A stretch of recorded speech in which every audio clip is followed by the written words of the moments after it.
হয়েছে না পুলিশ আমি আজ দুদিন ধরে বলছি মুখ্যমন্ত্রীর গাড়িও চেক করতে হবে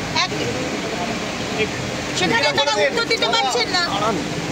একটু আগে দ্বিতীয়ত হচ্ছে এইটা রয়েছে বলে এইটা গাড়িতে রয়েছে, এখানে লোক বলছে এটাকে সরাতে হবে। কেন সরাবো?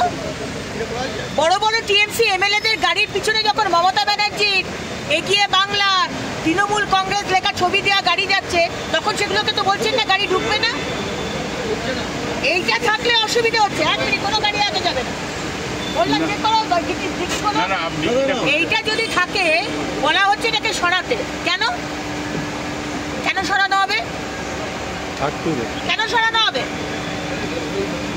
টিএমসির গাড়ির এমএলএদের পিছনে বড় বড় করে ছবি থাকবে মমতা ব্যানার্জির আর টিএমসি, আর আমাদের একটা পদ্ম ফুলের ছবি থাকলে সেটাকে হাঁটাতে হবে। এই ধরনের দু রকমের নিয়ম চলছে এই পশ্চিমবঙ্গে, আর বিধানসভাতেও দু ধরনের নিয়ম। বিজেপির এমএলএদের কথা বলতে দেওয়া হবে না, মাইক বন্ধ করে দেওয়া হবে। পদ্ম ফুল মানে একটা মোটিভ থাকলে গাড়ি থেকে সেটা সরাতে হবে। সব কিছু সরানো হবে, প্রত্যেকটা জিনিস থাকবে। সেটা ওনারা জানেন, ওনারা বোধহয় খবর পেয়েছেন যে আমরা বোম ব্লাস্ট করবো ভিতরে, বিজেপির এমএলএরা,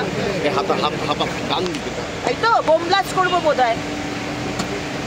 যখন কচুকাটা করা হয় মুর্শিদাবাদে তখন তো খবর থাকে না, পুলিশ দাঁড়িয়ে থেকে